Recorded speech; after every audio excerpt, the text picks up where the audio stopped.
One morning, you woke to the sound of your phone buzzing on your bedside table.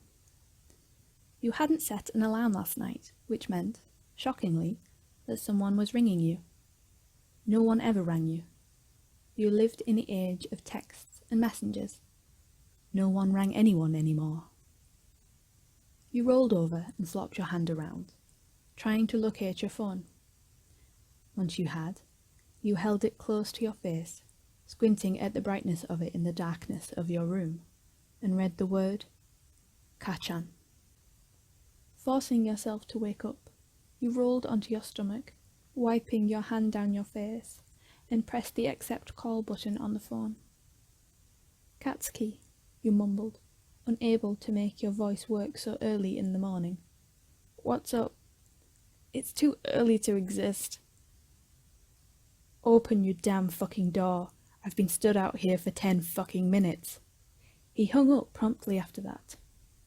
Damn it. That's the last thing you needed first thing in the morning, a pissed off Katsuki. You rolled out of bed, fixing your hair lamely as you did, and sauntered towards your front door in nothing but a short nightgown. You couldn't think of anything good that needed to be said face to face so early in the morning. Taking one more moment to wipe the sleep from your eyes behind your door, you prayed he wasn't too angry, then opened it. To your surprise, Katsuki didn't look angry at all. Well, no more so than standard Katsuki, anyway. Fucking finally, he said, with a relieved sigh before thrusting his hands towards you. It took you a second to notice that he was holding 2 brown paper bags, but what you definitely did notice was the smell of food. They're probably fucking cold now, but that's your damn lazy ass's fault. You opened one of the bags curiously, spotting a bagel with cream cheese, 2 hash browns, and a small carton of orange juice. You looked at Katsuki. What's all this? He clicked his tongue, frowning. Breakfast, obviously. Now are you gonna let me in, or do I have to eat outside in the dark? That's when you understood one of the bags was for him. Realizing he planned to have breakfast with you, your sleepiness vanished in an instant and was replaced with a beaming smile. We get to eat together? It came out as more of a shriek than you intended, making Katsuki wince, but he nodded all the same, brushing past you to come inside. What's the occasion? He swiped one of the bags on his way past, then proceeded down the hall to where he knew your dining room was, picking up 2 plates from the kitchen on his way past. You followed him, plonking yourself down at the dinner table. It was unbelievably early, and on a regular day your stomach wouldn't be up for eating yet, but this morning was different. You watched Katsuki tucking into his food, opening your carton of juice as you did. Then Katsuki noticed your eyes on him.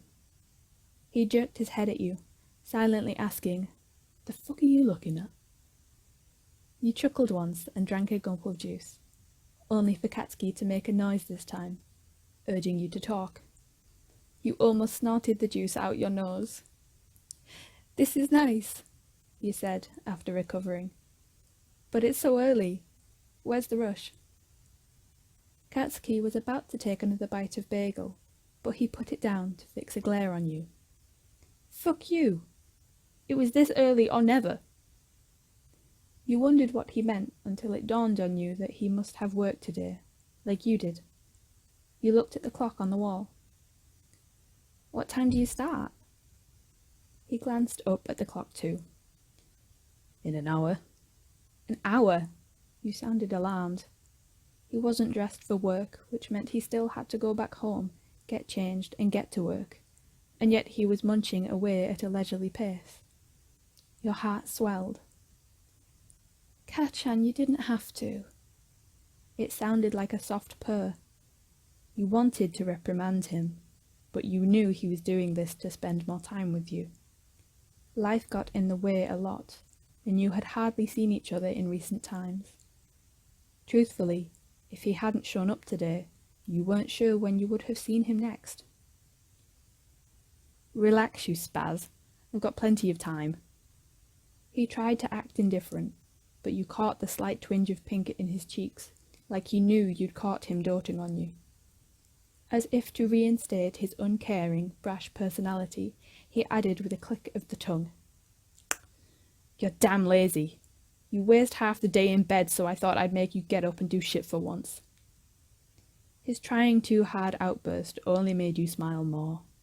It made your heart swell.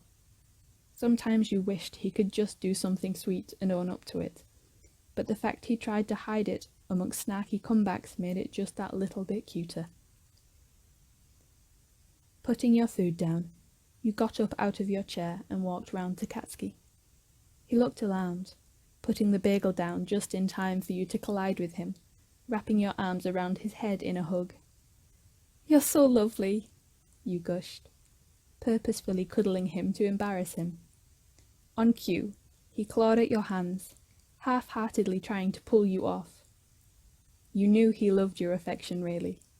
You spotted a hint of a smile as he swore. "Get the fuck off me and go back to bed. I changed my mind.